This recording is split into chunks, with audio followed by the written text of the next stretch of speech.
Excelente noite de feriadão, hein? Feriado maravilhoso. Quarta-feira, feriado em Goiânia, 24 de maio de 2023. Estamos chegando para mais uma edição do seu programa Tudo em Um desta quarta-feira. Vamos juntos então aí até às 8 da noite. Daqui a pouco o Júlio Pascoal, também a Manu Jacob e professor Márcio Manuel, que já se encontra no estúdio. 994-30-1914 é o nosso WhatsApp para você participar junto com a gente aí, tá? Daqui a pouco a gente lança aí a nossa enquete para você participar aí nas redes sociais. 6h01, grande abraço aí pro Marco Ferreira, que estava aí ao vivo com a gente, junto com o JP, no Boteco da Sucesso. Nosso muito obrigado pelo carinho. Professor Márcio Manuel, ele que é geógrafo, ambientalista, oficial do Exército da Reserva. Muito boa noite para você, seja bem-vindo. Ele que é formador de opinião aí em várias TVs nesse assunto de meio ambiente. Por isso ele é também ambientalista. Professor, boa noite, seja bem-vindo. Suas considerações. Muito boa noite, meu querido Wesley Soutinho, grande Wesley Soutinho, a voz padrão do rádio jornalístico do Brasil. Meu abraço sincero, cordial e fraterno a você. Abraço sincero e cordial que eu também estendo aos meus dois pares de bancada dessa quarta-feira, dia da padroeira de Goiânia, né? Dia 24 de maio, e que é a Manu Jacob e também Júlio Pascoal, que estão a caminho, estão chegando aqui no nosso estúdio. Abraço a toda a equipe de direção da Rádio Sucesso, Gilson Almeida, equipe da Rádio Sucesso que tem um grande profissionalismo, são pessoas altamente profissionais. Rádio Sucesso que tem nome de respeito, que tem marca de credibilidade, a radiovisual e plural do Brasil. E você, que ainda não é um ouvinte Sucesso, seja também um ouvinte do Grupo Sucesso e orgulhe-te de ti mesmo. E convido você que não baixou ainda o nosso aplicativo no seu smartphone, no seu iOS, no seu Android, que o faça e nos ouça aí 24 horas por dia. Grande ouvinte, sucesso, para quem eu mando meu abraço sincero, fraterno e cordial. Participe conosco, ajude a fazermos aqui o programa, dê sua sugestão de pauta e grave seu áudio de até, no máximo, 30 segundos. Hoje é dia do vestibulando, hoje é dia nacional do milho, dia nacional do café e o dia da infantaria, né?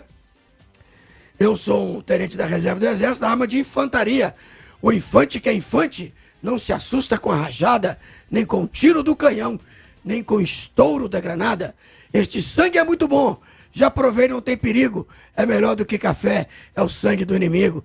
E também lembrar do patrono da arma da infantaria do Exército Brasileiro, Antônio de Sampaio. Então a infantaria, a arma, é a rainha das armas do Exército. Então você tem infantaria, tem a cavalaria, tem a artilharia, tem as comunicações, tem a intendência, mas a infantaria é a rainha de todas as armas. Então vai meu abraço para os tenentes, capitães, major ou aspirantes lá da AORI, Associação dos Oficiais da Reserva do Exército de Goiânia. Meu abraço aí pro tenente Marajá, que já debateu conosco aqui. Abraço lá também para o presidente Levi da ORI e toda a equipe de direção da ORI, que está deixando evidente a importância da arma de infantaria nesse dia da infantaria. Brasil! É isso aí. Quando você disse o capitão em plural, seria capitães? Capitães. Ah, então tá certo. E eu esqueci da grande dor de hoje, né? A perda de quem? Tina Turner. Tina Turner, aos 83 anos. Ela que... bem, né? Ela que estava morando na Suíça, né? Morava na Suíça, não estava nos Estados Unidos. E por outro detalhe também, a filha dela que canta, por sinal, muito linda, né, cara? Muito. E Tina Turner que sofreu nas relações, o Israel apanhava muito. E apanhava pesado. Felizmente, nos últimos relacionamentos, ela teve um cara que era tão apaixonado por ela, ela tinha problemas renais, o cara inclusive fez a doação de um rim para a Tina Turner. Então nunca é tarde para ser feliz. Se Tina Turner, ela teve relacionamentos abusivos, por outro lado também, esse último relacionamento dela, ela foi muito bem. Então o marido apaixonado e que doou, inclusive, o rim para ela que tinha problemas renais. Então fica aí, né, Wesley? Nosso lamento, mais uma grande perda. Ela pediu para ser chamada como a rainha do rock. Então esse foi um pedido dela. Você lembra quando ela esteve aqui no Maracanã? Esteve no Rio de Janeiro em 1988. Eu não me lembro. Rock in Rio. Eu não me lembro de uma lotação tão grande do Maracanã. Teve mais de 180 mil pessoas no estádio. Naquela época a geral estava liberada, o gramado ali. Então foi um show inesquecível em 1988 com Tina Turner. É isso aí. E os filhos de Tina Turner, Ronnie Turner, né? Ike Turner Jr., Raymond Greg Turner e Michael Turner. E teve assim uns outros comentários na internet, já vi isso acontecer, porque o pessoal acaba que confunde, né, a Beyoncé, que é filha de Tina Knowles, Isso. né? Então a Beyoncé é filha de Tina. Então pensa assim, muitas pessoas, não, a Beyoncé é filha da Tina Turner. E não né? Sendo que não é. Então ela acabou que fez aí uma homenagem para a cantora Tina Turner, porém Beyoncé não é filha de Tina Turner. Bem, deixa eu já trazer aqui o boa noite do... Aliás, olha quem tá chegando, Júlio Pascoal, sumidaço. Grande abraço pro Júlio. Há quanto tempo, né, Júlio? Tudo bem, seja bem-vindo. Ele que é economista, né? Vai dar um banho de informação pra gente hoje aí, nesse sentido. E eu já quero trazer o boa noite aqui dela, Manu Jacob. Rapaz, ela conseguiu um laranja meio enferrujado assim, linda, viu? E ela com esse cabelão, então. Rapaz, toda vez que eu vejo ela, eu assusto, né? Porque ela traz essa energia positiva de beleza, de sensualidade, brincadeira. Então eu fico muito feliz dela mais uma vez aqui no nosso programa, brilhantando a gente também com seu conhecimento. Queridíssima, o que você tá achando desse feriado aí? Foi na pecuária? Como é que tá o movimento aí nessa Goiânia linda, como você? Boa noite a todos os ouvintes, boa noite quem tá acompanhando a gente nas ondas do rádio. Primeiro eu quero agradecer os elogios, eu sempre saio daqui com a autoestima revigorada. Que coisa boa. Sabe? Porque, né, é sempre bom a gente ser elogiada pela nossa aparência, né? Lógico.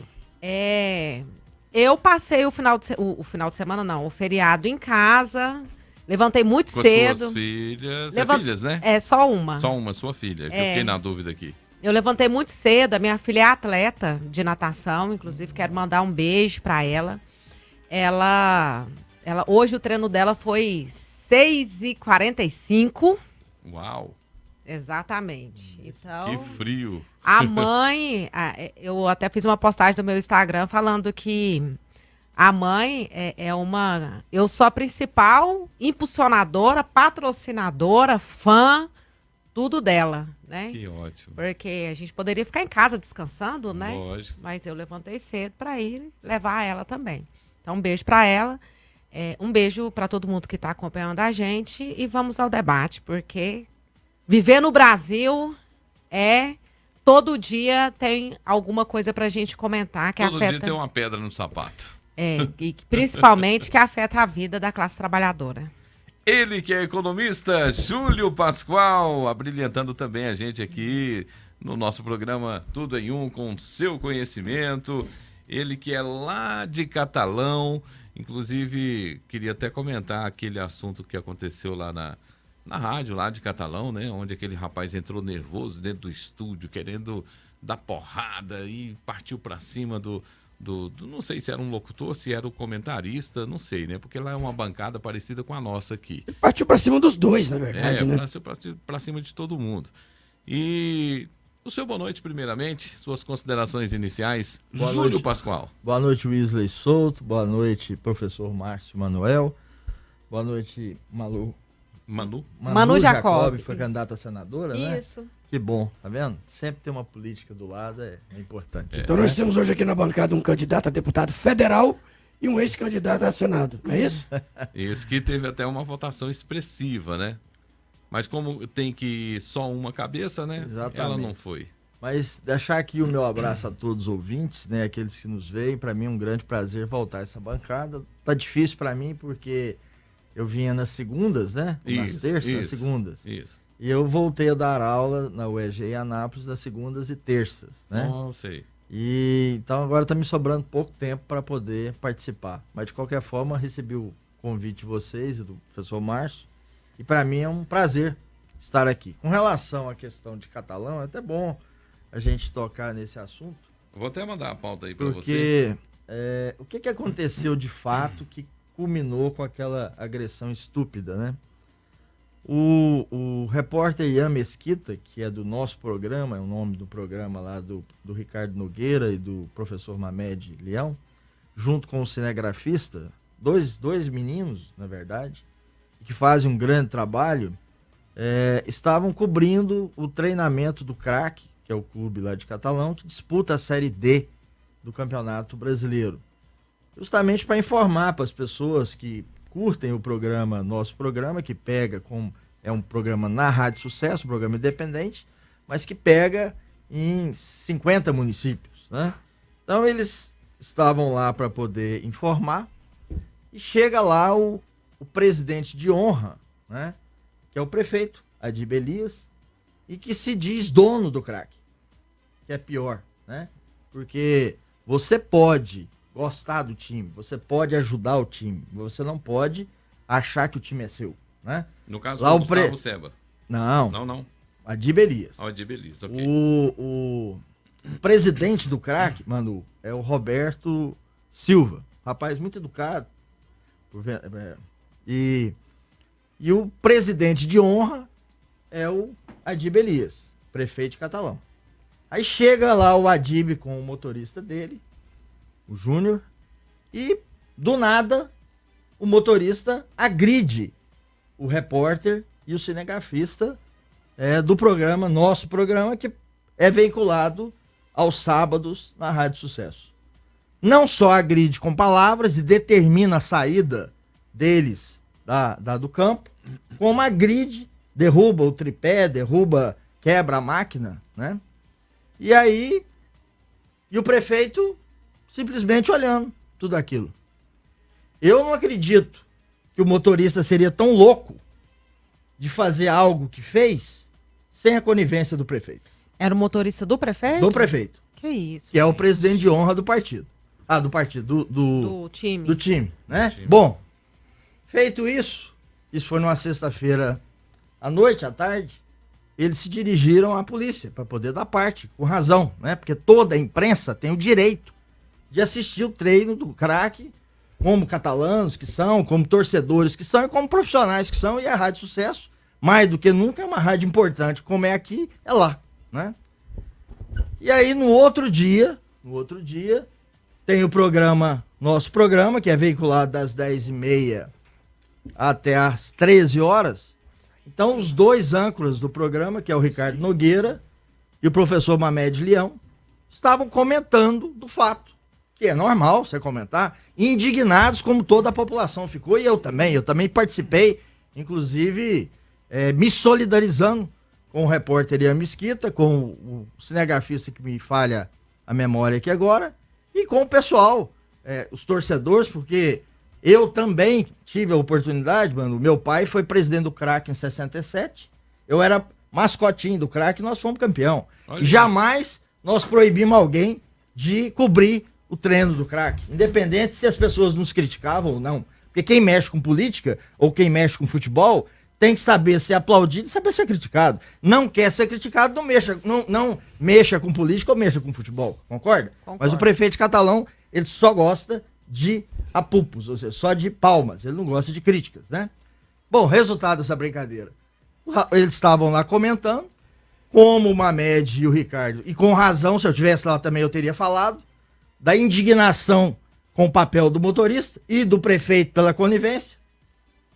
O irmão do motorista simplesmente entra na rádio, abre a porta e já sai dando porrada no Ricardo Nogueira e no Mamed Leão, dizendo o seguinte: não fale da minha família, não fale do meu irmão. O que é isso? Como gente? não falar? Né? Até Como mandei um não vídeo falar? pra você aí. E eu, inclusive, estou falando aqui. E espero que provavelmente esse programa Olha, tá vai estar no fechado aí? YouTube, Pra quê? né? E eu vou fazer questão de compartilhar isso lá em Catalão para ver o que eu tô falando.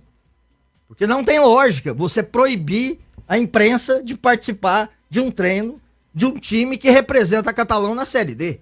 Agora, o time é da população de Catalão e não do prefeito Adíb Elias, embora ele, como presidente de honra, que gosta do time, que a prefeitura mandou um projeto de lei para a Câmara e a Câmara aprovou, Manu, 2 milhões para o craque disputar o Campeonato Goiano e o Campeonato Brasileiro, muito embora Catalão esteja arrasada. Eu estou andando em Catalão nos bairros, eu fui em 17 bairros, e o que tem nesses bairros não são bairros pobres, não, são bairros de classe média alta, que corre esgoto a céu aberto, buraco e asfalto derretendo. Então, o Adíb é um prefeito de fachada, um prefeito do centro da cidade e das ruas principais. Então, assim, me solidarizo totalmente com o repórter Ian Mesquita, com o cinegrafista, e acho um absurdo, e a população de Catalão tinha que se revoltar, e principalmente os torcedores, e não aceitar com que o Adíb tenha essa conduta lá no estádio, porque o estádio, inclusive, chama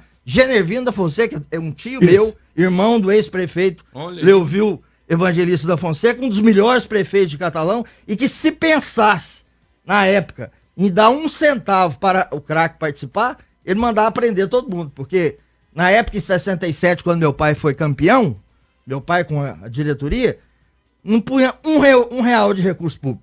E sim, eles tinham credibilidade, e as empresas pequenas na época, porque Catalão em 67 era uma cidade pequena, contribuía com rifa de caneta, com isso, e o craque foi campeão em 67. Hoje o craque só sobrevive nas mãos do presidente de honra, usando dinheiro público, e é aprovado na Câmara Municipal, porque os vereadores também lá elegeram 17, 9 de oposição e 8 de situação. Não, 9 de situação e 8 de oposição. Só que não tem oposição. Eles confundem. Uma coisa é você votar aquilo que é importante para o município. Lá eles votam tudo. Ô, então, Júlio, essa é a minha entrada, né? Não, muito bom. Entrada aí. Não, mas essa é a nossa bastante primeira pauta. independente, né? Que eu, graças a Deus eu sou, e realmente fiquei indignado com a posição do prefeito Adíb Elias, a maneira como ele agiu com o repórter Ian Mesquita, Júlio, que não merece, inclusive é um menino, deve ter o quê? 18 anos por aí. Júlio, é o seguinte, após sofrer essas ameaças, a Alego ofereceu aí, portanto, segurança 24 horas a deputado. Então, Gustavo Seba usou a tribuna para rechaçar essa invasão à emissora da Rádio Sucesso FM, lá de Catalão, né? Então, essa agressão, e principalmente aos jornalistas. Então, Gustavo Seba usou a tribuna para rechaçar essa invasão da emissora. Então é o seguinte, o Gustavo Seba, que é do PSDB, utilizou a tribuna da Assembleia Legislativa de Goiás, a Alego, durante uma sessão ordinária da última terça-feira, dia 24, para denunciar aí essas agressões e ameaças sofridas pela equipe da Rádio Sucesso FM lá de Catalão. Então, antes do seu discurso, foi exibido um vídeo mostrando aí as agressões. Hoje o Ravi está fazendo via remoto o programa devido ao feriado aqui em Goiânia. Então, não é possível a gente trazer esse vídeo agora, tá bom, Manu? No qual eu enviei para você, Sim. também para o Júlio Pascoal, que assistiu de perto toda essa história, e também o professor. Então, antes do discurso, foi exibido esse vídeo, no qual estou mencionando aqui, mostrando aí as agressões sofridas pela equipe da rádio. E em seguida, o Gustavo Seba descreveu o ocorrido, onde um homem invadiu aí o estúdio e agrediu verbalmente e fisicamente a equipe que trabalhava naquele local. Então o deputado informou aí aos repórteres que estavam realizando aí uma matéria sobre o caso envolvendo o suposto motorista e prefeito que teria aí intimidado a equipe da emissora durante uma partida lá do craque, no qual o Júlio tinha falado aqui, mencionado anteriormente, lá no estádio de Catalão. Então, segundo o Tucano, o invasor da rádio era irmão desse motorista, com quem a equipe teve problemas no dia anterior. E abre aspas, afirmei e reafirmo que um cidadão desse é um covarde. Disse em referência à primeira agressão registrada e contra os jornalistas que faziam a cobertura no estádio um dia antes. Como se não bastasse, segundo ele, o prefeito fez pior e depois das críticas feitas no rádio, mandou o agressor invadir a rádio. Gustavo Seba, vale lembrar, foi eleito por Catalão e é adversário político do atual prefeito daquela cidade. Enquanto agredia os jornalistas no estúdio, o invasor disse a um dos jornalistas: esquece meu irmão, esquece a minha família, por causa de um deputadinho de merdinha, vamos dizer assim, né? Ameaçar igual ameaçaram o meu irmão. Então Seba disse que ainda em um dia depois dessa invasão, o agressor concedeu aí uma entrevista onde o ameaçou publicamente. Esse mesmo cidadão foi no rádio me ameaçar. Quero dizer que está para nascer um homem que vai me calar e me fazer deixar de cumprir o meu papel como deputado. Inclusive, sábado estarei lá na rádio à disposição dele e de qualquer um que quiser ir lá falar comigo. Então, o deputado expressou aí a sua indignação com a postura do prefeito de Catalão, Adib Elias, sem partido, ressaltando que a gravidade da situação e a violência que foi praticada. Então, ele enfatizou que os jornalistas são profissionais, têm família e exercem o seu trabalho com responsabilidade, destacando que a ordem, segundo ele, dada pelo prefeito, demonstra aí a falta de respeito e a falta de consideração. E o presidente da Alego, o deputado Bruno Peixoto, do União Brasil, também discursou e afirmou que quando alguém agride ou ameaça um parlamentar em Goiás, está ameaçando aí todo o poder legislativo. Ele determinou aí que a Secretaria de Polícia Militar da Alego que conceda aí uma proteção 24 horas ao deputado e solicitou aí o delegado Eduardo Prado, colega do parlamento, que fizesse aí uma ocorrência em nome do Poder Legislativo. Quero um comentário aqui do professor MM. Wesley, eu vou abdicar do direito de comentar sobre a invasão propriamente dita, até porque o nosso colega Júlio Pascoal, ele foi completo, detalhista, seguiu uma ordem cronológica. Então, eu quero falar um outro aspecto. Só dizer para o ouvinte que CRAC, C-R-A-C, significa Clube Recreativo e Atlético Catalano. E quando no nome do estádio que o Júlio falou, quase ninguém falou evangelista, viu, Júlio? Ele fala Genevino da Fonseca, e não Genevino Evangelista da Fonseca. Wesley, eu morei em Catalão de 78 a 82, entendeu? Eu morei lá, o Júlio Pascoal, eu morei lá no bairro do Pio, eu morei na Vila São João, setor Nossa Senhora Mãe de Deus, ali perto do Colégio Estadual João Neto de Campos, positivo, eu estudei lá inclusive, e também no centro. Então eu tenho um carinho especial por Catalão. Boa parte ali eu vi sendo construída. Então eu fiquei muito tocado com o que aconteceu lá na nossa 97.5 FM. E na época que eu morava lá, eu ia muito, sabe em qual? Na rádio concorrente da Sucesso. Nem sei se existia. É a Rádio Cultura de Catalão Limitada, isso. Que tinha lá o Farid Narras. Já faleceu, né, Júlio? Já faleceu. Vou aqui com um comentário com a Manu Jacob, 6h24. Temos apenas um minuto, Manu. Se você quiser comentar, fique à vontade, né? E aí, na volta, a gente conclui. Ok, eu quero me solidarizar com os trabalhadores da comunicação que sofreram essa ameaça, que sofreram essa violência. Nós passamos por um momento no país em que a imprensa brasileira vem sendo ameaçada, as pessoas querem sair no braço com a imprensa, né? A gente não é a primeira vez que a gente vê isso no Brasil. A gente já acompanhou aqui, inclusive, assassinatos de trabalhadores da comunicação, desaparecimentos. Então, assim, me solidarizo com os trabalhadores. Eu quero só pontuar uma questão aqui que me chamou a atenção sobre a Prefeitura de Catalão ter destinado 2 milhões para o time, uma vez que a cidade precisa de infraestrutura, rede de esgoto, saneamento. É uma lástima quando o prefeito prioriza os próprios interesses e não os interesses da população, que é a que mais sofre. 2 milhões dá para fazer muita coisa. Muito bem, vamos juntos aí até às 8 da noite aqui na sua Rádio Sucesso FM, apresentando para você aí o seu programa favorito, Tudo em Um. Eu sou o Wesley Souto e já trago para você aqui a nossa enquete. Você acredita na promessa de trégua do MST?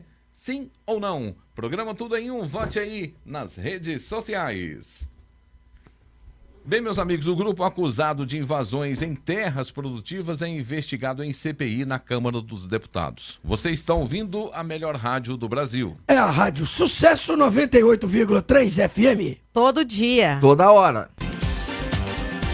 Muito bem, estamos de volta. Programa Tudo em 6 horas mais 31 minutos, 6h31. Você acredita na promessa aí, meu amigo, minha amiga, na trégua do MST? Pois bem, esse grupo está sendo acusado aí de invasões em terras produtivas, não improdutivas, né? Então está sendo acusado de invasões em terras produtivas e é investigado em CPI lá na Câmara dos Deputados. E aí a gente quer saber de você se você acredita, sim ou não, nessa promessa aí de trégua do MST.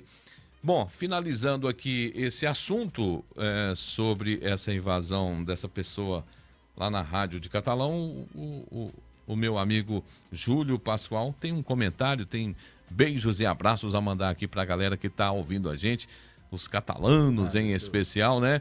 E tem uma pessoa no qual você mandou uma mensagem agora há pouco aí para ele acompanhar o programa, né? Que não está sendo transmitido agora, mas vai ser transmitido após as 8 da noite, devido ao feriado aqui em Goiânia.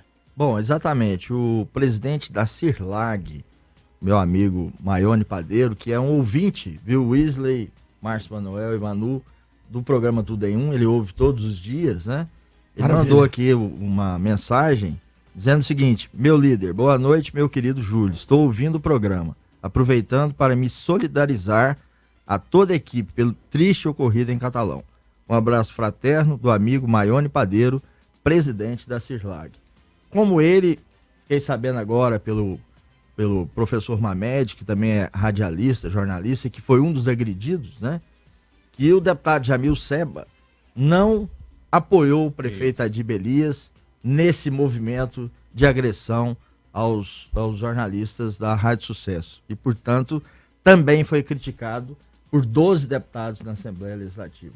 Eu quero me solidarizar com os deputados que o criticaram e principalmente com o deputado estadual Gustavo Seba, que eu vi ontem o seu pronunciamento na Assembleia e achei que ele foi cirúrgico. Ele bateu duro, jogou na bola, mas precisava bater, porque é inadmissível uma situação dessa. Você prefeito de Catalão, o seu motorista desce da caminhonete, agride dois meninos, são jovens, mas competentes, jornalistas, e você, prefeito, fica olhando e assistindo.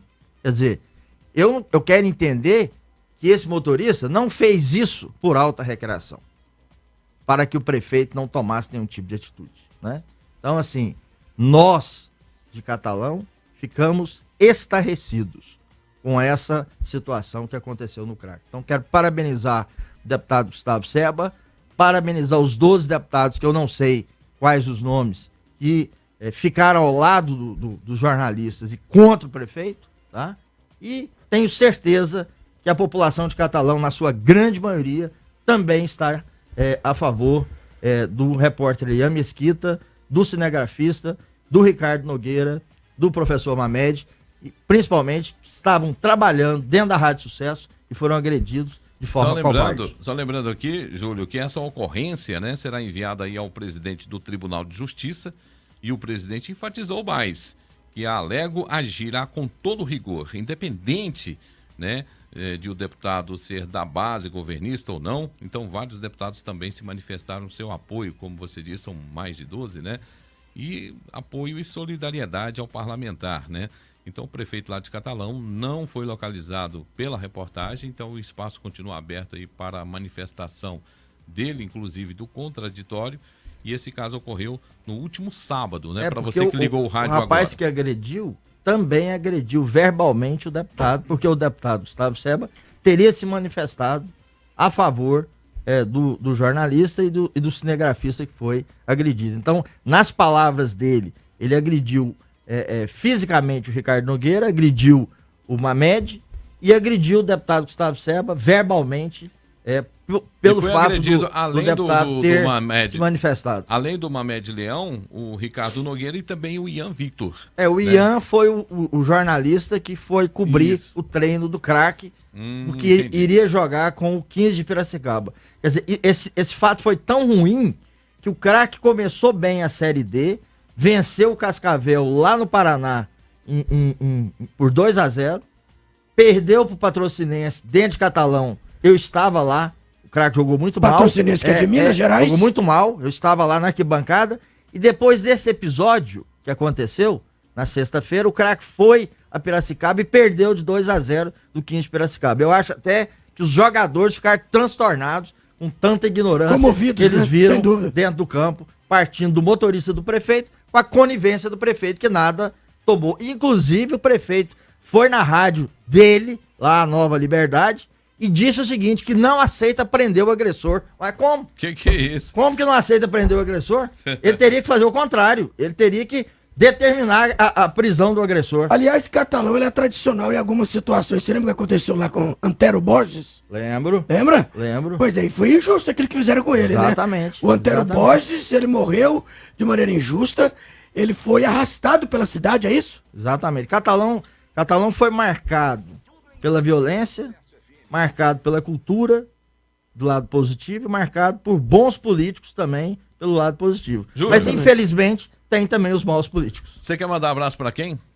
Não, mandar um abraço é pro pessoal da Rádio Sucesso, né? Pra Joana Dark, pra Paula Regina, Mas tinha mais uma outra pessoa aí que você queria. é pro Maione Padeiro, E o Maione Padeiro, exatamente. para Maione o professor Padeiro. Mamed, para o Ricardo Nogueira e para todos ouvintes de Catalão. Ó, daqui a pouquinho eu vou falar aqui do arcabouço fiscal que foi aprovado aí pela Câmara e vou falar também aí dos deputados petistas, né, e do PCdoB que atacam aí esse arcabouço fiscal.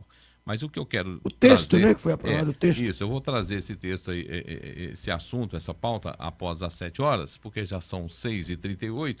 Eu vou falar aqui do STF, que julga aí a Descriminalização? Pronto. Descriminalização. Aí, ó. Descriminalização? Descriminalização das drogas. Eu enrolei a língua aqui, mas tudo bem.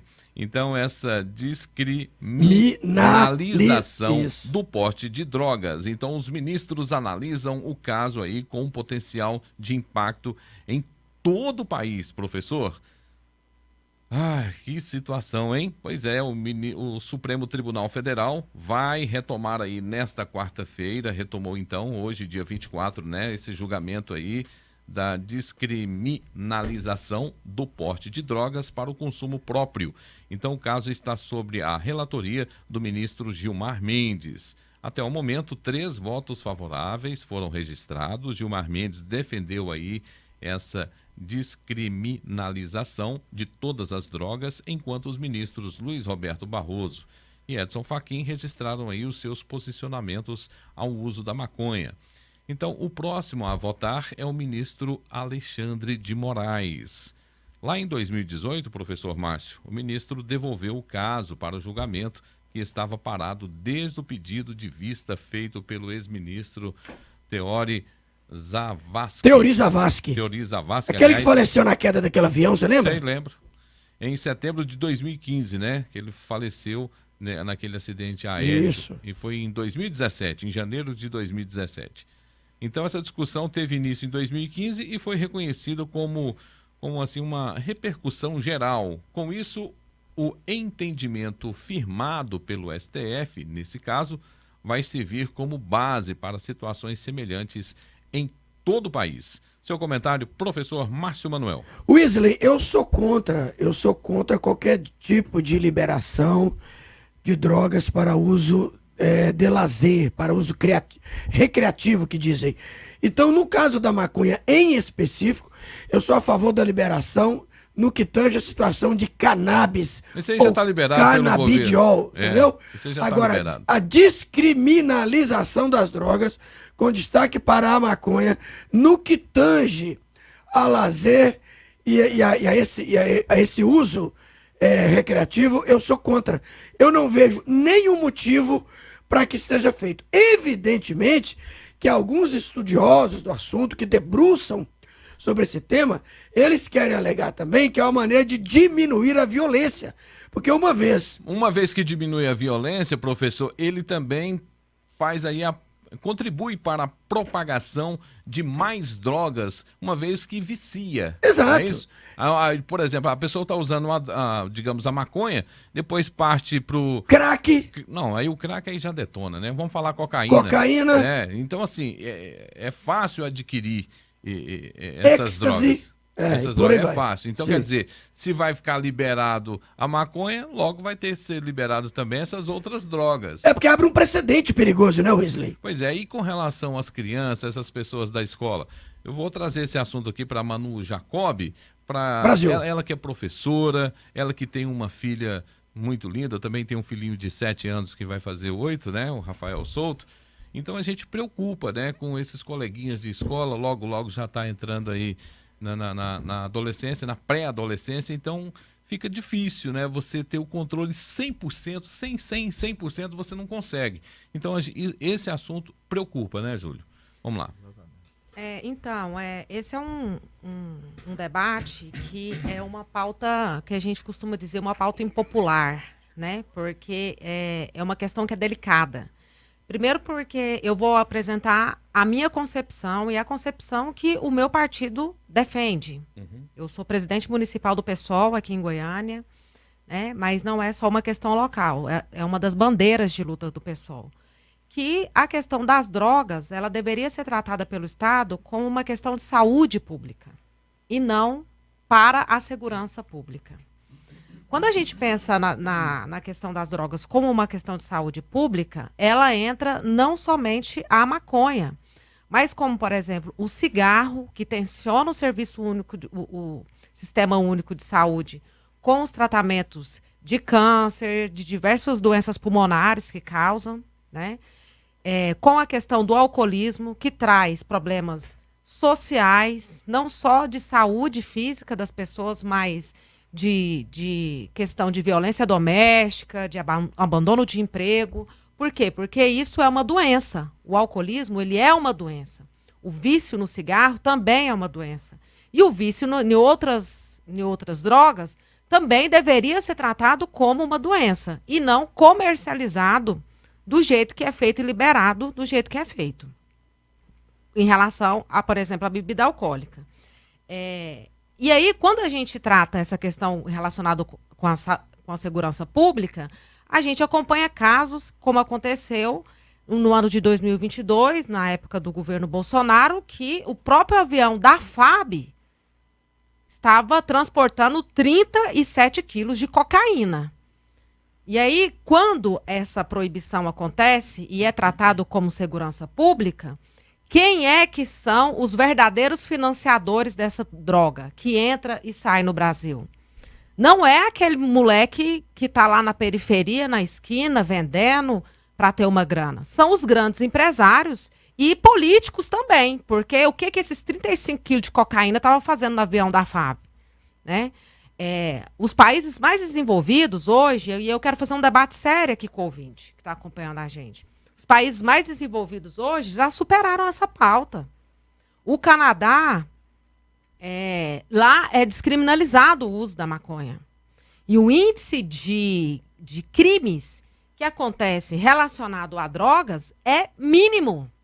E tem uma política de acompanhamento dessas pessoas que adoecem com esse uso. Nos Estados Unidos, a mesma coisa. Principalmente para as pessoas que são conservadoras, né? Que transitam nesse campo político que é a extrema-direita, que se espelha nos Estados Unidos, no governo Trump, em vários estados nos Estados Unidos, lá é legalizada a maconha. Entendeu? Inclusive, na época da pandemia, uma política para as pessoas se vacinarem lá, quem vacinava recebia não sei quantas gramas de maconha.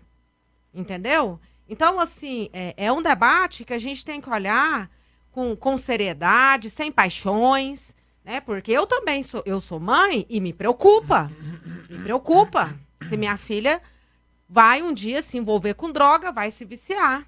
Entendeu? É uma preocupação.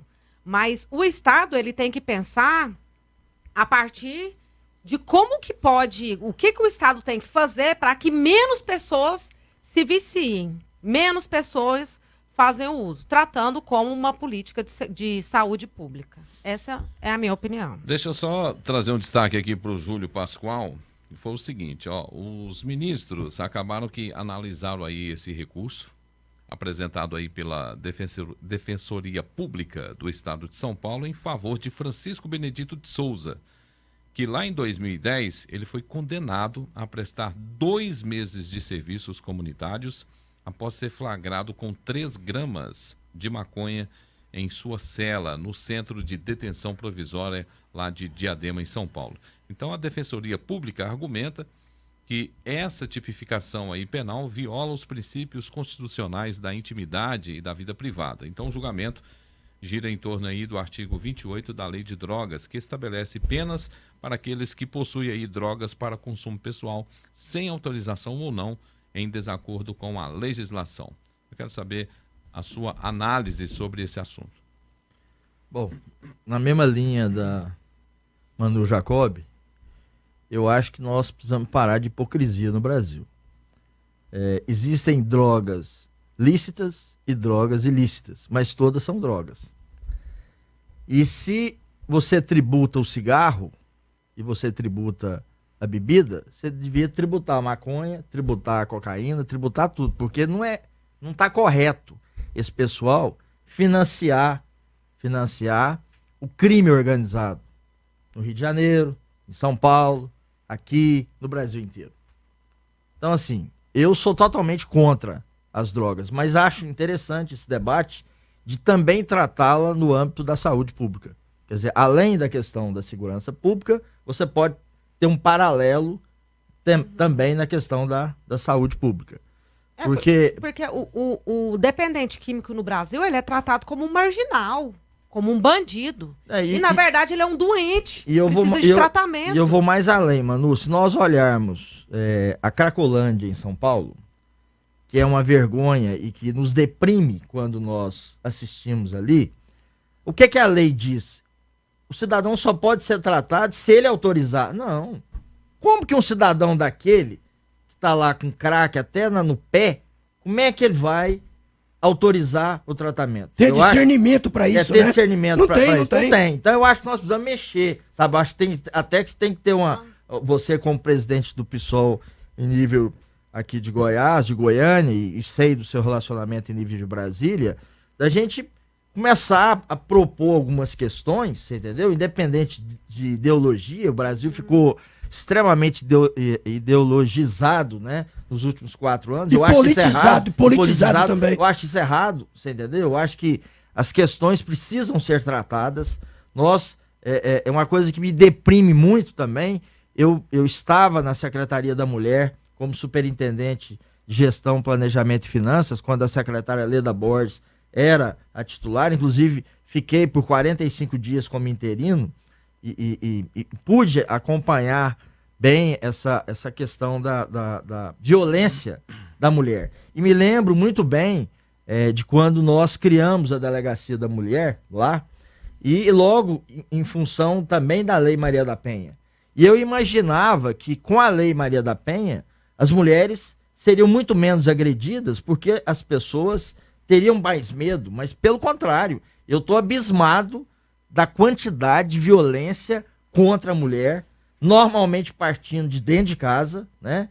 E a polícia faz o trabalho dela, mas a justiça é fraca, porque a pessoa que é agredida, por exemplo, ela vai à delegacia, faz a denúncia, aí a lei tem, entre aspas, uma proteção que não protege, e a pessoa acaba morrendo porque o criminoso que está aí normalmente usando droga vai e acaba matando essa pessoa, né? E nós agora vimos, ontem, eu preciso falar sobre isso, sabe? Eu tenho umas coisas que me chocam de uma maneira tal que eu não dou conta de ficar calado, e às vezes eu acho que eu vou até mais um pouquinho que eu deveria ir. Mas aquele cidadão, eu não posso nem chamar de cidadão, não posso chamar de pai, porque pra mim aquele é um monstro. Que matou as filhas, tal de Ramon, né? Tal de Ramon. Pra fazer a mãe sofrer, matou a filha de 8 e de 4 anos a facadas. Imagina a cena dessas meninas vendo que esse monstro ia matá-las. E aí depois põe dentro do carro, ainda põe fogo. Aí vem os direitos humanos, né? Um cara desse, Manu, pode ter direitos humanos? Júlio. Pelo amor de Deus, provável... sabe? Eu acho assim, se no Brasil os criminosos não forem tratados como eles tratam as vítimas, daqui uns dias não podemos nem sair de casa. Júlio, provavelmente uma das meninas foram queimadas vivas, sabe por quê? Queimada viva. Porque um corpo tava fora do carro. Ela ainda tentou sair do carro, tadinha. Pois é, tadinho. E ela queimou da cintura pra cima. Né? Vamos continuando então, aqui, assim, só pra gente eu acho que a droga, e parte desse problema da droga, aí como economista falando, entendeu? Isso é fruto da má distribuição de renda que tem no país. Porque o cidadão que ganha... Porque o salário mínimo é difícil pra quem paga. Mas pra quem ganha, o cara não sobrevive. Então ele acaba indo pra contravenção, patrocinado pela droga, e vira o que virou. É o seguinte, lá nos Estados Unidos, né, como Canadá, Holanda, Portugal, Espanha, Austrália, tantos países aí, né, já existem essas leis permitivas, né? Agora tem uns pontos aqui, os motivos dos pontos dos defensores com relação à legalização da maconha são, primeiro, a economia do dinheiro para o governo. Então a economia resultante seria aí o fruto da redução de gastos no governo com a política nos tribunais e penitenciárias. Então, os ativistas da causa da maconha alegam que 25% dos presos estão consumindo dinheiro público apenas por portar ou então vender maconhas. Então, para isso gera gastos de manutenção e o dinheiro poderia ser usado em outras formas, né, se pessoas não estivessem sendo perseguidas ou presas. O segundo é o seguinte, o uso da maconha como investimento no país. Ao invés de o Estado gastar com apreensões, julgamentos e prisões, poderia estar arrecadando aí com imposto, né? Impostos do comércio legalizado da maconha. Então, o montante poderia ser usado em vários outros investimentos. Então, os defensores dizem que o dinheiro poderia ser, inclusive, usado para o tratamento daqueles que têm aí a dependência crônica. A geração de empregos através da maconha. Então, com a legalização da maconha para fins medicinais e recreativos, muitas pessoas seriam empregadas na produção da maconha que seria vendida com permissão de milhares de pessoas que seriam regularmente empregadas e que seria bom para a sociedade. O quarto, a diminuição da população carcerária. A intenção é reduzir o número de prisões relacionadas à cannabis. Benefício seria a diminuição de pessoas comuns que usam a maconha, tendo contato com criminosos reais e que seria aí uma oportunidade de aprender coisas piores na cadeia. Então, para eles que defendem a legalização da maconha, a prisão é uma escola do crime e não é coerente encarcerar usuários de maconha ou os ditos microtraficantes. O quinto, menores mortes aconteceriam por causa da maconha. A legalização da maconha, defendem eles, que produzirá aí um número de mortes causadas por disputas sobre pontos de venda e por acertos de conta. Então a esperança é que com a descriminalização e a criminalidade diminua. O sexto, as pessoas não procurariam aí drogas mais pesadas. Para aqueles que desejam ver a maconha legalizada, a droga é apenas uma porta de entrada para outras drogas mais pesadas, por ser proibida.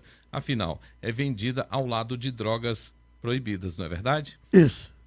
Se for permitida, não precisará ser adquirida nos mesmos pontos onde se vendem crack, heroína, drogas piores. Então a intenção é separar o mercado de maconha de outros entorpecentes. O sétimo, a maconha salvaria vidas, como todo mundo sabe. O uso medicinal da maconha poderia salvar vidas se ela fosse legalizada. Então, aqueles que concordam com esse raciocínio baseiam-se nos efeitos positivos dos medicamentos fabricados a partir da droga. Então, a planta pertence à classe do canabinoides, substância com várias propriedades medicinais. E o oitavo, por último, os produtos teriam aí o selo de qualidade. Sabia, professor? Sim. Então, milhões de pessoas consomem a maconha ilegalmente e acabam comprando produtos que não têm qualidade, porque são misturados e têm origens desconhecidas, não regulamentadas. Então, a legalização levará aí à produção da maconha de qualidade. Você está ouvindo a melhor rádio do Brasil. Ela é a minha, é a sua, é a nossa Sucesso 98,3 FM. Todo dia. Toda hora. Estamos de volta. Programa Tudo em Um. Feriado em Goiânia. São 7h02. 7h02. Vote aí na nossa enquete. Você acredita na promessa de trégua do MST? Sim ou não? Meus amigos, o grupo acusado de invasões em terras produtivas é investigado em CPI na Câmara dos Deputados. Eu vou trazer a participação do ouvinte, mas antes, a gente quer jogar uma pá de cal, como diz o professor, nesse assunto aí da maconha. Seu comentário, Manu Jacobi. Cada país desse que foi citado aí na sua leitura sobre os 8 pontos Isso. que seria importante para a legalização, cada país desse tem uma regulamentação. Legalização não, descriminalização. O que eu queria destacar é que descriminalização é uma coisa e legalização é outra. A proposta que o STF está discutindo é descriminalizar aquelas pessoas que fazem uso recreativo ou que eu não sei a quantidade, né, do porte que está sendo discutido. Mas é a descriminalização desse uso e não a legalização. Porque quando a gente faz esse debate, as pessoas acham que vai vender ali na esquina, que todo mundo vai poder comprar, vai vender. Não é esse o projeto, né, que está sendo discutido, está sendo apresentado. Agora, como eu estava falando, cada país tem uma regulamentação em relação à venda e o uso da maconha. No Canadá, lá é tributado, as pessoas podem plantar até 3 pés em casa e tem lojas também que vendem, que também tem o controle do governo, tem que ser de maior para comprar. E uma coisa que eu achei interessante, que eu fiz um estudo lá, pago pelo governo brasileiro, é que o consumo do álcool lá no Canadá tem muito mais restrição do que o consumo da maconha. Lá o álcool você não pode utilizar andando na rua, você não compra em qualquer lugar, você não pode andar com garrafa de cerveja ou de bebida alcoólica dentro do carro, tem que ser no porta-mala, viu, MM? Uhum. E se tem uma lei lá que é o seguinte, se a pessoa está embriagada no bar e ela vai embora e ela se acidenta, acontece um acidente de trânsito devido ao álcool ou violência doméstica, né, devido ao álcool, o bar, ele também, o dono do bar é notificado e responsabilizado. Então, as pessoas não saem do bar totalmente embriagada, louca, dirigindo igual acontece aqui no Brasil. Então, tem toda uma rede de amparo e de fiscalização em relação ao consumo da bebida alcoólica lá. Né? E aí, mais uma vez, eu gostaria de chamar a atenção do processo de criminalização da juventude, principalmente a juventude preta, principalmente a juventude periférica, que estão na ponta dessa lança aí em relação a ver o consumo de drogas, o uso da maconha como crime, né, como bandido, coisa de bandido, e as pessoas que estão nos seus condomínios fechados, andando nos seus jatins, e que são os verdadeiros distribuidores, traficantes, né? Eu vou refrescar de novo, 37 quilos de cocaína achado no avião da FAB no governo Bolsonaro. De quem que é essa droga? Isso a gente nunca ficou sabendo. Com certeza não era do moleque que é um aviãozinho que mora lá no morro ou em alguma periferia. Com toda certeza não era. Ok, professor Márcio. Wesley, excetuando-se o item 7 que você leu aí, que é o uso medicinal, no que se refere aí ao cannabis, o canabidiol, todas as outras proposituras das pessoas que defendem essa flexibilização das drogas, elas podem ser discutidas num amplo debate de lideranças do setor da saúde, do setor da iniciativa privada, do setor público, da população, dos representantes que combatem as drogas, porque a questão da droga no Brasil é um problema de saúde pública. Então, todos os detalhes que você falou, inclusive o pessoal de segurança pública também, poderia ser incluído nesse longo, democrático e amplo debate. É fundamental que nós tenhamos a primeira, segunda, terceira, quarta, quinta, sexta e oitava propositura, que são, sim, aspectos relevantes, porque fala da diminuição da violência, porque fala da cobrança de tributos, onde isso vai ser tributado, caso haja aí a descriminalização, porque, que é diferente, não é questão de liberar geral, inclusive lá no Uruguai você tem um acesso maior também nas próprias farmácias, no que se refere ao tratamento medicinal do cannabis. Inclusive com relação a plantar, viu, Manu? Plantar pés também no fundo do quintal, há uma certa flexibilização. Então, eu penso, Wesley, que esses itens que você citou, exceto o item 7, que todo mundo já sabe, que é para fins medicinais, do cannabis e canabidiol, todos os demais eu vejo com bons olhos, mas tem que ser debatido, olhando os prós e os contras. Não deve ser liberado de uma vez, não. Deve ter um amplo debate com a iniciativa privada, com a população, com principalmente as lideranças da saúde desse país. Vamos com o ouvinte. Boa noite.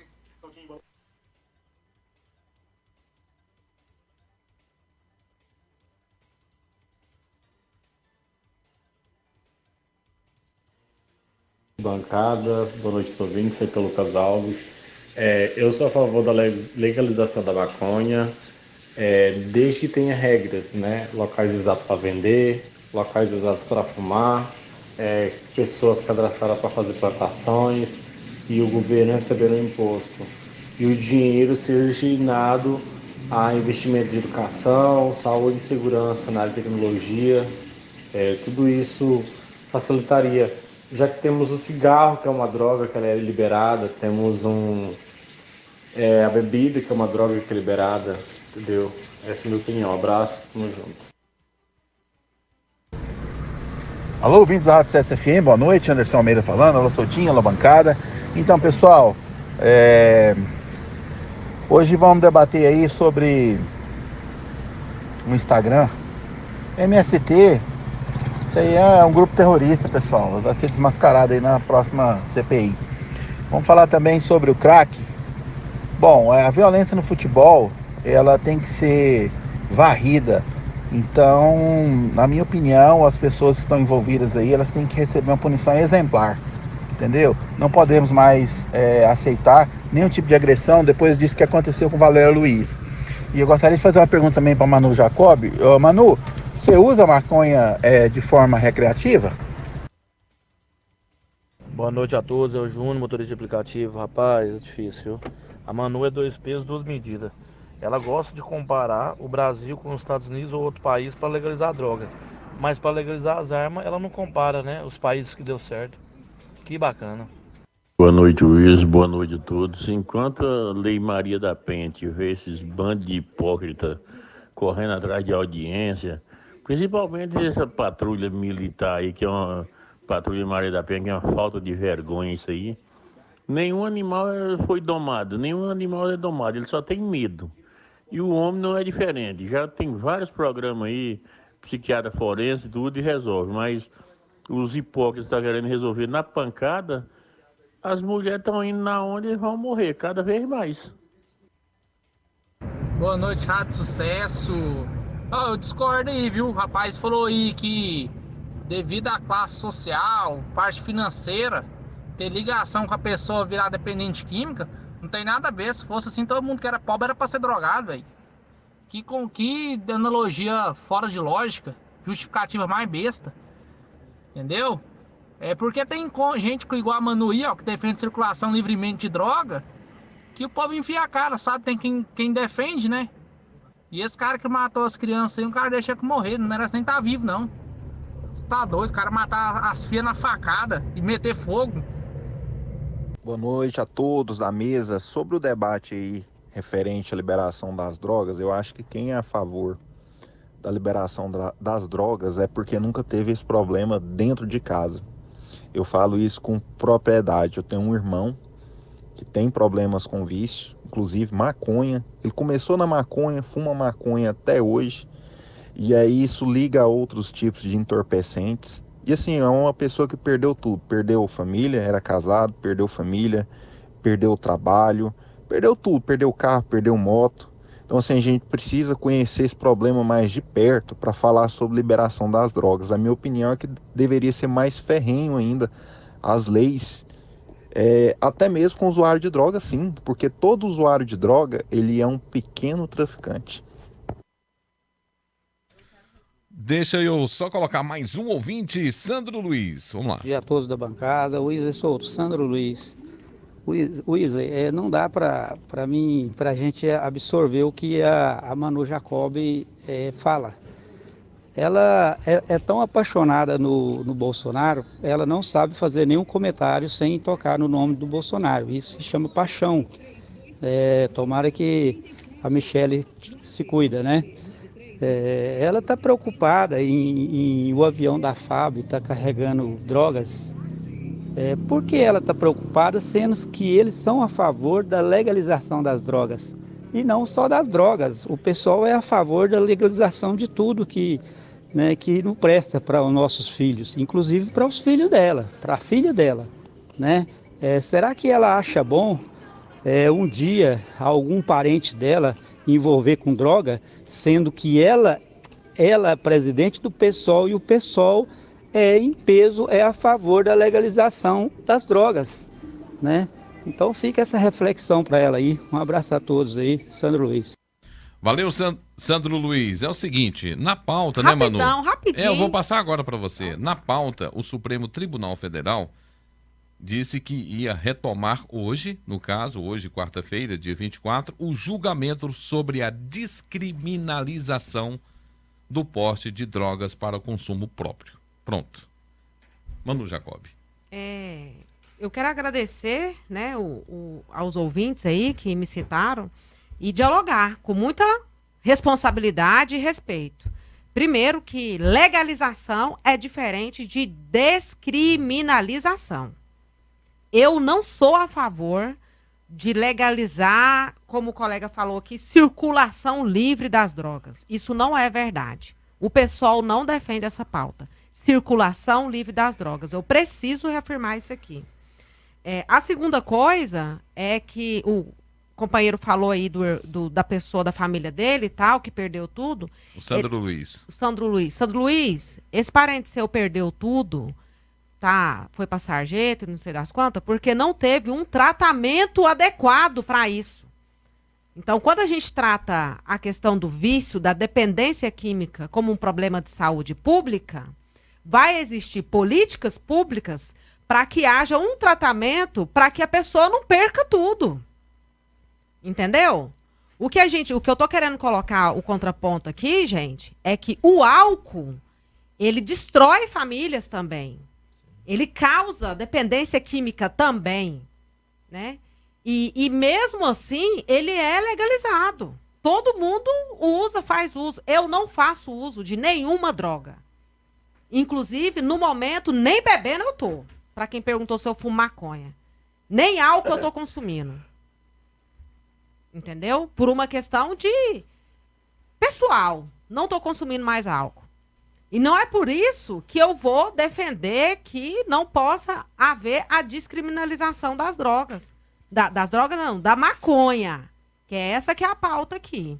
Sabe? E aí, essa questão dessa criminalização só potencializa a guerra contra o crime organizado, que enriquece os grupos criminosos. Só para terminar, o companheiro que falou aí que a Manu usa os Estados Unidos, né, que eu sou contraditória, né, usa os Estados Unidos como exemplo, o Canadá como exemplo, mas não quer usar os Estados Unidos como exemplo para flexibilização das armas.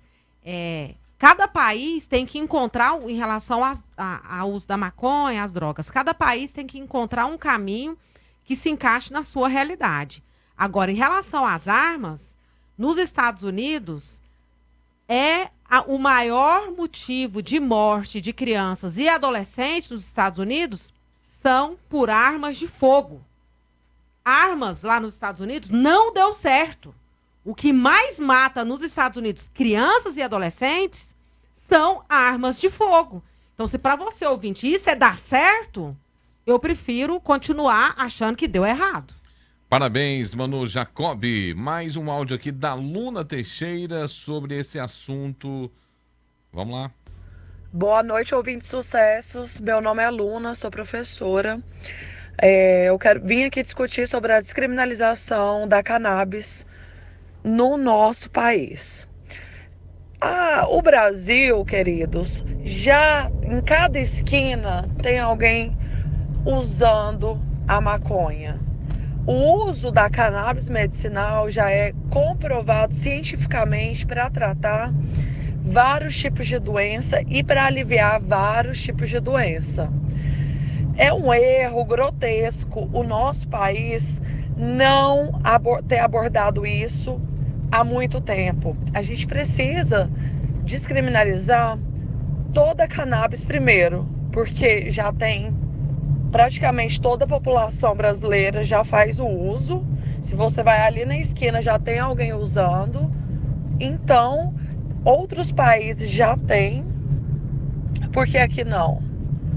É mais um tipo de preconceito, porque a cannabis ela sempre foi levada ao contexto da marginalidade. Bora, vamos rever os conceitos aí, ó. E show, galera que pensa conservador demais, no final não faz nada. Boa noite, CSFM, boa noite toda a bancada. Manu Jacobi, em relação às drogas aí, pois é, Manu Jacobi. É claro que você vai defender a droga. Vocês são defensores do crime organizado. Olha onde o Flávio Dino, diga-se de passagem, governo do meu estado do Maranhão, onde ele saqueou o maior narcotraficante da história do Maranhão, onde não foi parar. Olha a Zon que está ali agora. Olha o presidente da República, o puro cachaceiro, um drogado. Olha quem apoiava o Lula na época da campanha, os maiores narcotraficantes da América do Sul. Manu Jacobi, me poupe, né? Elton, motorista de caminhão. Vamos lá, Manu. Que coisa, hein? Não, então, assim, gente, eu acho que a gente tem que ter um cuidado, né? Quando a gente vai fazer determinados tipos de acusação. Falar que eu defendo o narcotráfico, isso além de ser uma calúnia, é uma fake news. Né? Falar que as coisas que esse rapaz falou aí, a gente tem que ter o cuidado. E até falta de respeito. Não, né? falta de respeito, né? Porque é justamente sobre isso que a gente está combatendo e discutindo aqui, que é essa questão das fake news, das mentiras. Né? Então, assim, eu queria só deixar uma reflexão aqui, que é o seguinte: a proibição e a guerra às drogas impede a circulação hoje? Sendo proibido, isso impede que o povo pare de fumar maconha? A outra pergunta. Parabéns, Manu. A proibição e a guerra às drogas só enriquece os grupos criminosos que se armam ou que se articulam com o próprio poder? Então, assim, essa é a reflexão que eu queria dizer para vocês, porque a gente fica num debate aqui, como o companheiro aqui falou, que é hipócrita, né? Que a legislação que existe hoje não impede das pessoas de comercializarem, de usarem, de adoecerem, né? E tem também a confusão, como a aluna disse. A gente precisa discutir isso. A aluna disse com relação à cannabis, né? Então, assim, existe uma confusão de muitas pessoas quando se fala o nome maconha e depois fala o nome cannabis, às vezes a pessoa fica voando achando que tudo é a mesma coisa. Tudo está no campo da maconha, né? Então, não é bem isso, né? A cannabis era para tratamentos medicinais. Aí é um óleo, né? Um óleo de cannabis. Então, inclusive, o Caiado vai liberar de graça, né? Para uso medicinal de pessoas que realmente precisam. E outro detalhe, é muito caro, né, o extrato da cannabis, né, professor? E provavelmente se a distribuição for feita aqui em Goiás, deverá ir lá para o Juarez Barbosa, né? Juarez Barbosa é que distribui medicamentos de alto custo. Inclusive, por exemplo, crianças que não crescem porque a hipófise não libera o hormônio do crescimento, aí tem lá um medicamento à base de somatrofina, que inclusive é caríssimo, e é o Juarez Barbosa que distribui. Inclusive também, antes de você partir para a próxima pauta, a sua mãe, né, poderia estar viva hoje se tivesse usado aí a cannabis como medicamento, teria salvado a vida da sua mãe. Provavelmente, mas aí lá no Renascença, onde minha mãe faleceu, eu perguntei pro médico se existe algum medicamento dentro ou fora do Brasil que poderia se aplicar. Ele disse que não, mas ele disse que não com olhos da legalidade, porque como o cannabis não estava autorizado, então é ilegal. Por mais que você falasse, olha, eu não posso administrar, mas você assina um documento aqui como filho? Eu falei, claro que eu assino.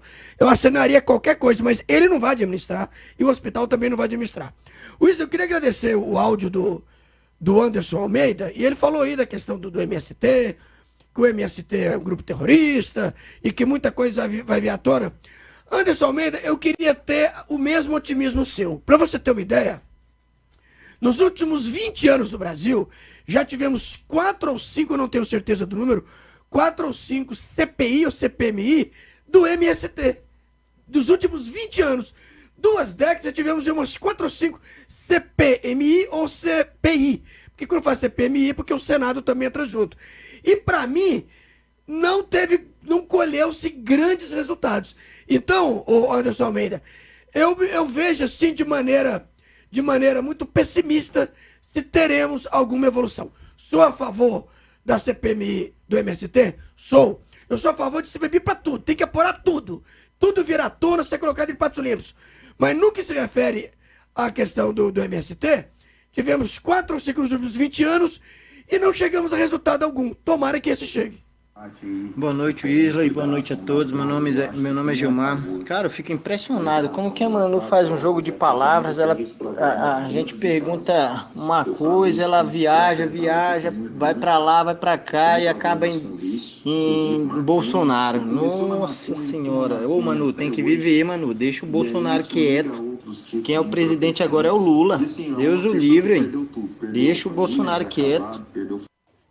Boa noite, pessoal da Rádio Sucesso. Realmente essa questão da maconha é algo muito polêmico, precisa ser discutido, precisa ser resolvida essa situação, porque esse negócio de ficar no submundo aí é complicado, esse submundo é escondido, porque o álcool é tão ruim ou quanto a maconha, porque eu não sei o que é pior, você vê um parente seu caído na sarjeta por conta do álcool, que a gente já viu, a gente é acostumado a ver isso na rua, ver pessoas caídas com uma garrafa de pinga do lado durante o dia, no chão, deitado, dormindo, caindo, calambeando, ou ver uma pessoa passar com um cigarro de maconha fumando na sua frente. Eu não sei, é uma situação complicada isso aí, viu? Eu não sei o que é pior. Mas a gente tem que discutir esse assunto e tentar. Boa noite, Wesley Souto. Boa noite, bancada. Wesley, é difícil, viu? Inúmeras campanhas aí anti-tabagismo, anti-cigarro, anti-alcoolismo. E o pessoal aí a favor da descriminalização. Botar mais uma nas ruas. Mais um tipo de dependência nas ruas. É incrível, né? Já tá na rua, né, meu amigo? Opa, é o Liênio Pereira de Souza. Olha, vamos para um rápido intervalo, mas antes responda aí a nossa enquete. Você acredita na promessa de trégua do MST, sim ou não? Você está ouvindo a melhor rádio do Brasil. É a Sucesso 98,3 FM. Todo dia. Toda hora. Tudo em um, de volta. Rapaz, hoje tá com cara de sexta-feira, não sei porquê, viu? Vou te contar. Olha, estamos em toda a rede Sucesso. Quais são as rádios, meu amigo Júlio Pascoal, que estão conectadas nesse momento aí, por favor? Bom, nós temos aqui Goiás, né? Goiânia, Buriti Alegre e Tumbiara, Catalão, Jaraguá, Jataí, São Luís de Montes Belos, Santo Antônio Descoberto, no entorno de Brasília, Canápolis, Minas Gerais, Bahia, Camaçari e Rio de Janeiro. Uma rede muito boa, né? Top! Espero que esteja pegando em catalão, que aquilo que eu falei, com certeza, eles possam ter ouvido. Vamos lá.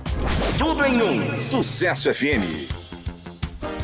Vamos trazendo aqui a última pauta, reta final, calabouço fiscal. Vamos lá então falar aqui do Haddad, né? Então, o que é o arcabouço primeiramente, meus amigos?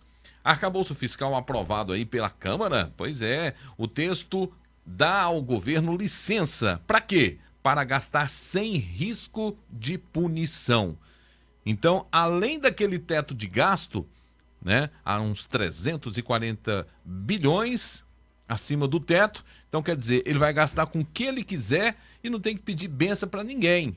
E agora, com esse arcabouço aprovado aí, agora ele pode gastar mais à vontade aí sem nenhum risco de punição. Por exemplo, eu não sei se isso é verdade, mas eu acho que sim, né, o Júlio? Por exemplo, ele pode emprestar lá 5 bilhões lá para a Venezuela. E se a Venezuela não pagar? E ele pode sofrer algum tipo de impeachment, o Lula? Não, então quer dizer, não vai haver nenhum tipo de punição.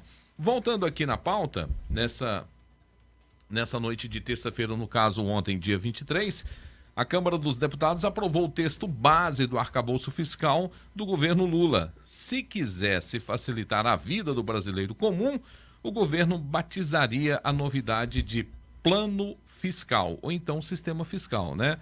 Então, as linhas gerais, a lei de Haddad aposenta 2 regras essenciais para manter aí a economia do país no rumo certo.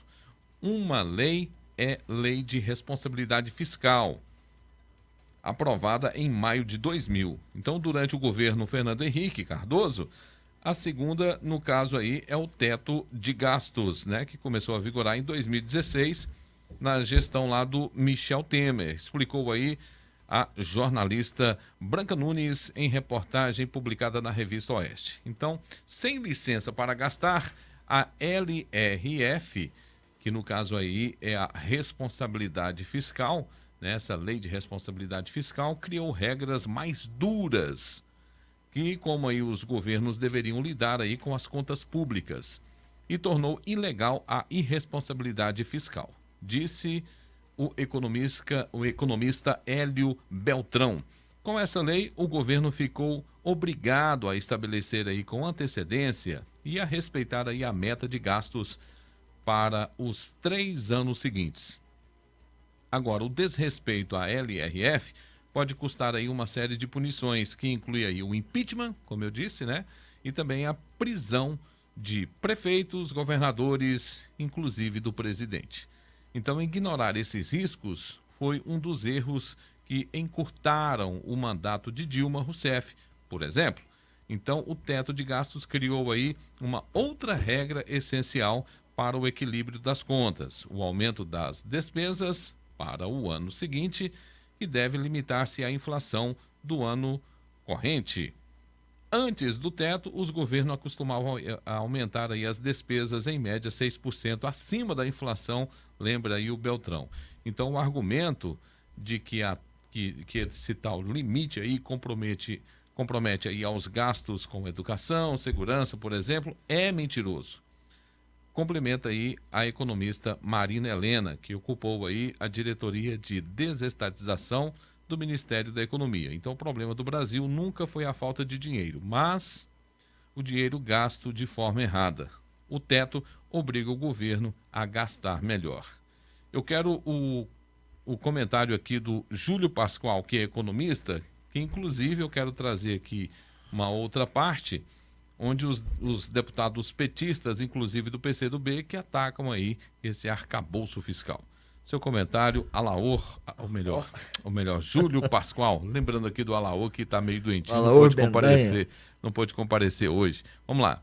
Bom, primeiramente o seguinte, o que é o arcabouço fiscal? Nada mais é do que uma regra que limita gastos. Por que tem que ter esse arcabouço? A partir do momento que o teto de gastos, que é a política anterior, ele foi quebrado inclusive nessa gestão, porque a PEC da transição permitiu que se gastasse além do teto 221 bilhões de reais.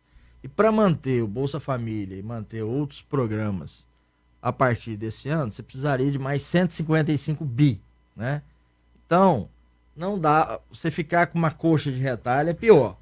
Então, o Haddad junto com a equipe econômica, propôs o arcabouço fiscal, que foi debatido dentro do governo, né, principalmente com o presidente Lula, e chegou-se numa situação inicial e foi apresentado um pouco diferente no Congresso. Então eu vou chegar primeiro nessa discussão para depois chegar no Congresso. A Lei 4.320/64, que é a lei orçamentária, para que todos que estão nos ouvindo entendam, ela estima a receita pela inflação passada e fixa a despesa em igual valor. Isso é lei federal. Todos os governos, sem exceção, fixam a despesa em 100% em cima dessa lei orçamentária. O que é que eu vejo de positivo no arcabouço fiscal? É que ele fixa a despesa, embora ele pudesse fixar em 100, ele fixa em 70 no primeiro ano. E ele cria uma penalização não para o presidente, mas para a gestão, que é pior do que penalizar o presidente, é penalizar a própria gestão.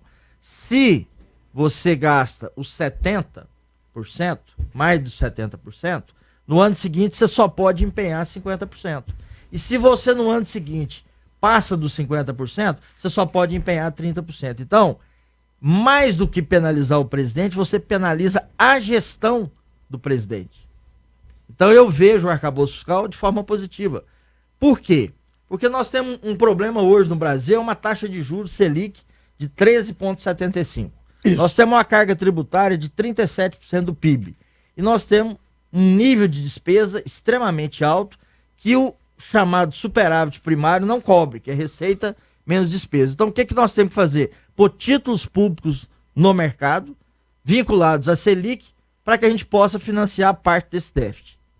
E aí vem o presidente Lula, o ministro Haddad, o presidente do Senado, Rodrigo Pacheco, pedindo para que o Campos Neto pudesse reduzir a taxa de juros, tendo em vista que o Brasil precisa crescer. Ora, numa economia globalizada, não se reduz juro olhando apenas para o mercado interno. Você tem que olhar o interno e o externo. Qual que é o cenário do externo?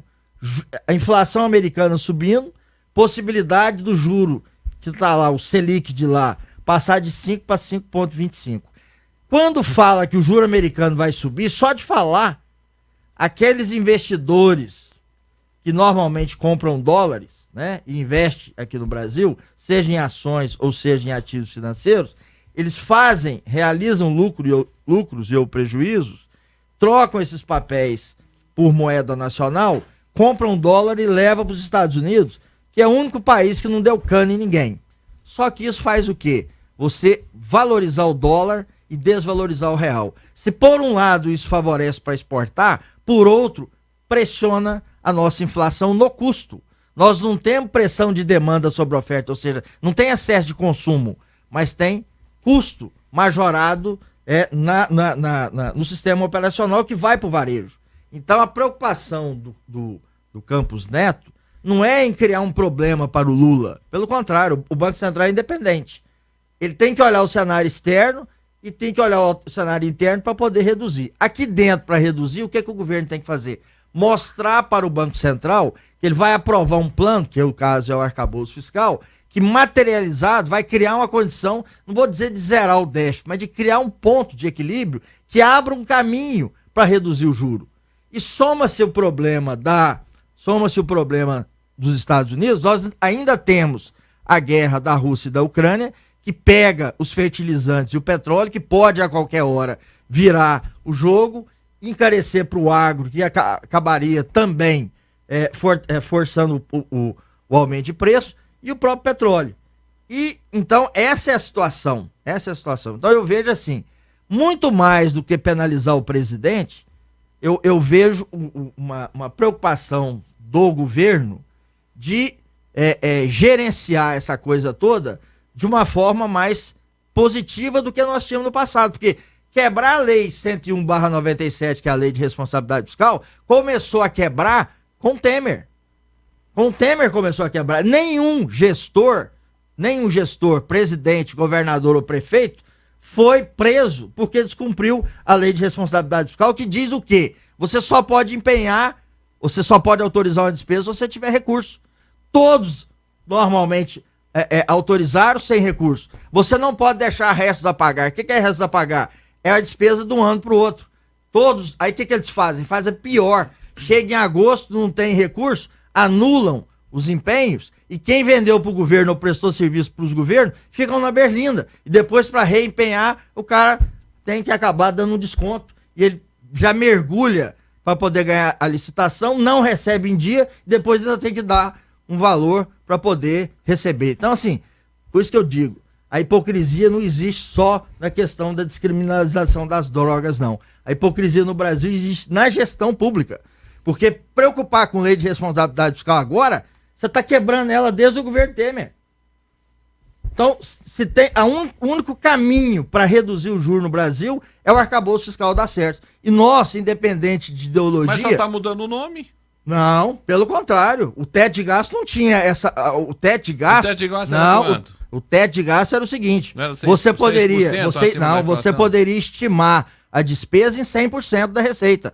Hoje você só pode estimar 70%. E se você descumprir os 70%, você só pode gastar 50%. E se descumpriu os 50%, você só pode gastar 30%. Entendi. Então, muito mais do que penalizar um presidente, você tem que penalizar o governo que não cumpre a regra. Hoje está então, mais responsável, então. Né? Muito mais responsável. Muito mais responsável. Essa aprovação do arcabouço fiscal é a única saída para o Banco Central reduzir o juro. Enquanto tiver a folga, era o contrário.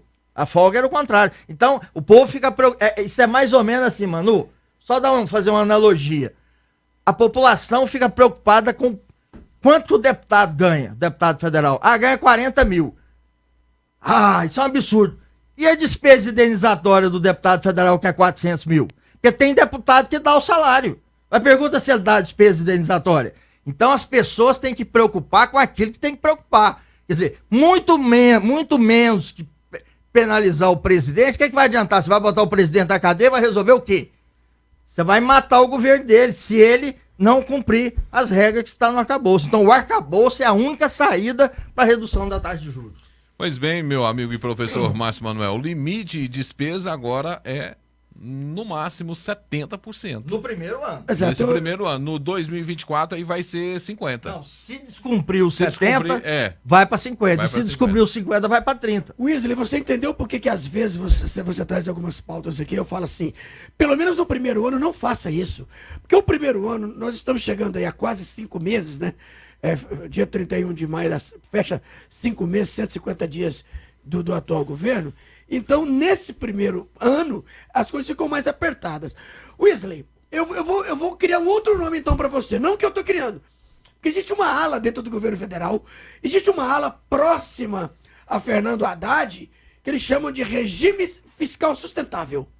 Não é mais arcabouço fiscal, agora é regime fiscal sustentável. Pois bem, Wesley, o regime fiscal sustentável, ou arcabouço fiscal, como queiram, desde o início, quando ele foi apresentado de maneira preliminar, de maneira introdutória, pelo ministro da Fazenda e Economia, Haddad, para empresários e para alguns políticos, aquele dia houve um aumento na Bolsa. A Bolsa de Valores subiu, o dólar, a diferença caiu, ou seja, isso chama-se credibilidade. Esse é o primeiro ponto.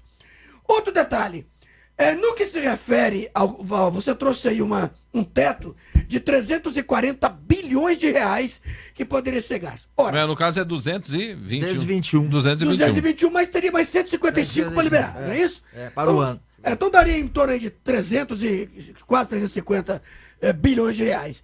Wesley, evidentemente que a grande preocupação que existe, a preocupação que nós temos é de não haver esse estouro.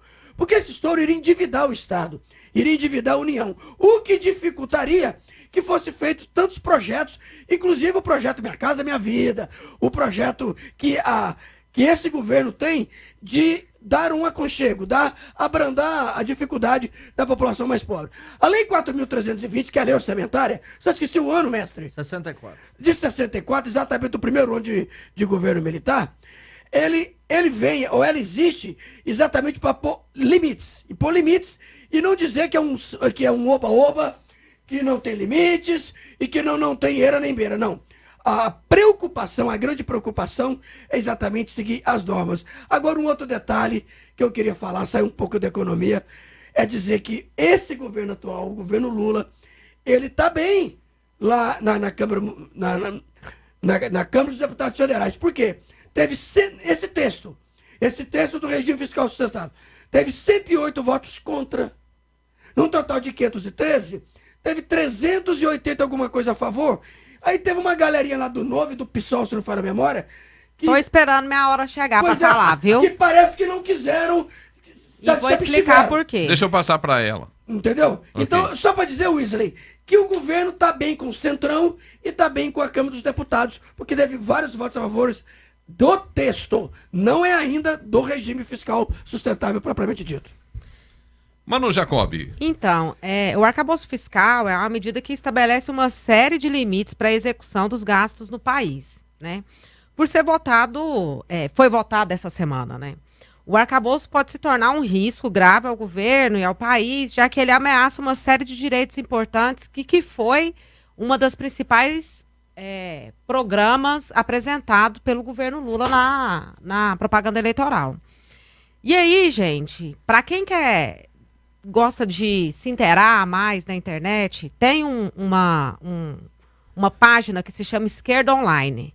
Lá tem várias postagens, no Instagram, inclusive, explicando por que nós do PSOL votamos contra o arcabouço fiscal, essa proposta, né? E aí tem um carrossel de cinco páginas, que explica de forma mais didática. Não estou falando que a sua forma não foi didática, não, mas é uma forma que aproxima mais a população do que de fato vai acontecer, né?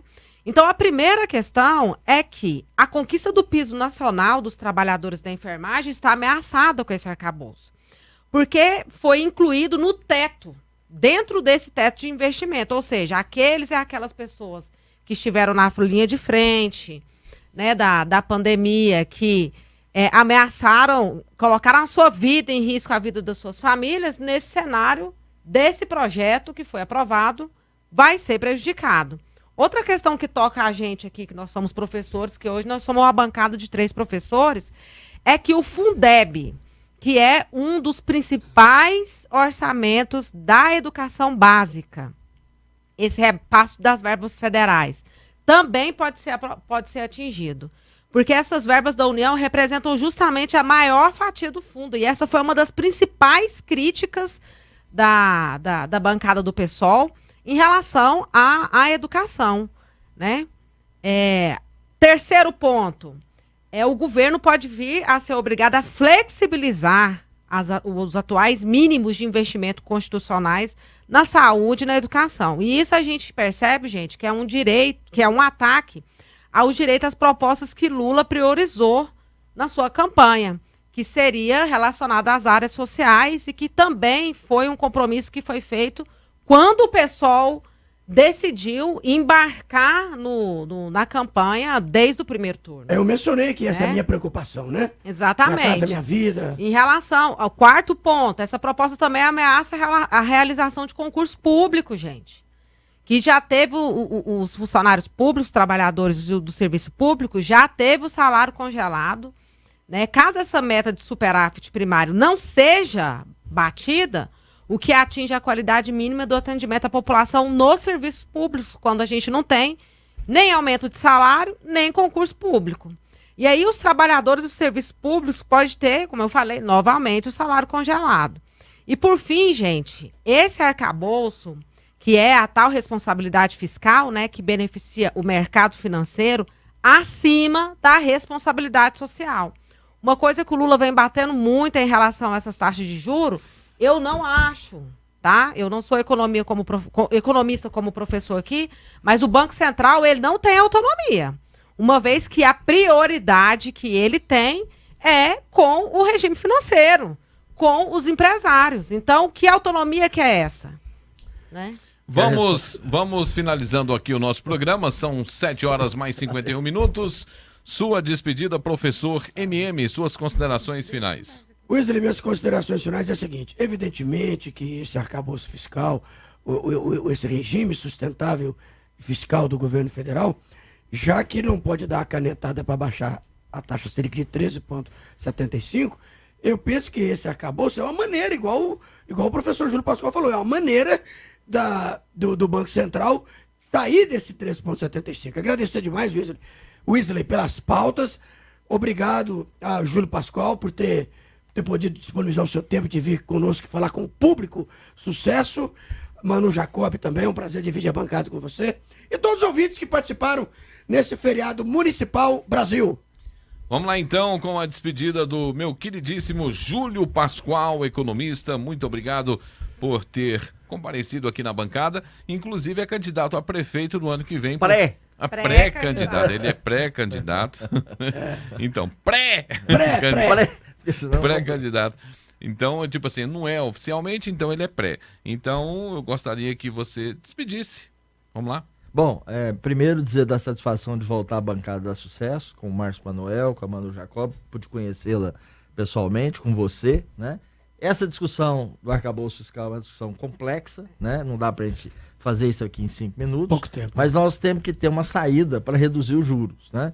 Como hoje o gasto público, de maneira geral, está sendo financiado justamente por esses títulos que estão sendo colocados no mercado, uma vez que a receita e a despesa ela não é suficiente para cobrir a despesa, então a gente tem que criar um mecanismo, Manu, de jogar a dívida de médio e longo prazo, porque a nossa dívida está em curto prazo, e curto prazo, quem está emprestando quer juro mais alto. Então a gente precisa criar um mecanismo para poder descer esse juro. É lógico que isso prejudica alguns setores do governo, não tem jeito, não existe almoço grátis, né? Mas não tem outra saída, porque endividou-se tanto que chegou num ponto que não tem saída. Eu costumo dizer o seguinte: todo plano de governo ele tem que ser factível para ele virar o PPA, ele virar o plano plurianual. Quando você vai além do que você pode prometer, você ganha eleição, mas depois você não governa. Então tem esse é o grande problema. Deixa um abraço a todos, fiquem todos com Deus. Muito bem, vamos finalizando aqui a nossa enquete. Você acredita na promessa de trégua do MST aqui no Instagram, certo? Já finalizando aqui o Insta pra gente acabar com o programa de hoje nesse feriadão com cara de sexta. No Instagram ficou o seguinte, olha só, o sim perdeu, aliás, com 33% e o não ganhou então, né? Não, o pessoal não acredita, então não ganhou aqui no Instagram com 67%. Infelizmente não podemos obter aqui o resultado, né, com relação ao YouTube. Sua despedida, Manu Jacob. Eu quero me despedir com 2 pontos. Primeiro, quero declarar minha solidariedade ao jogador de futebol Vinícius Júnior, que sofreu racismo no campeonato La Liga, na Espanha. Não foi a primeira vez que ele passa por isso, inclusive... 12ª vez. 12ª vez. Ele tem cogitado, inclusive, de deixar o país, deixar o time. É um problema que não é específico, é um problema do racismo, é uma questão estrutural da nossa sociedade, da sociedade da Espanha, uma vez que o capitalismo, a base do capitalismo foi gerada na escravidão negra. Então, minha solidariedade ao Vinícius Júnior. E deixar também um convite, gente. No dia 30 de maio, terça-feira que vem, nós vamos fazer uma audiência pública para discutir sobre os ataques que a educação vem sofrendo. Lá na Alego, a partir das 14 horas, vai ser transmitido também por todos os meios oficiais da Alego. E é muito importante a participação de todos que querem discutir sobre a educação, sobre esse avanço na perseguição que os professores estão sofrendo. E pode ir presencial também, tá, gente? O meu Instagram é Manu Jacob Pessoal. Pode me chamar lá para conversar, que eu tô aberta ao debate. Obrigada. Você está ouvindo a melhor rádio do Brasil. É a Sucesso 98,3 FM. Todo dia. Toda hora. Daqui a pouco o sucesso está de volta.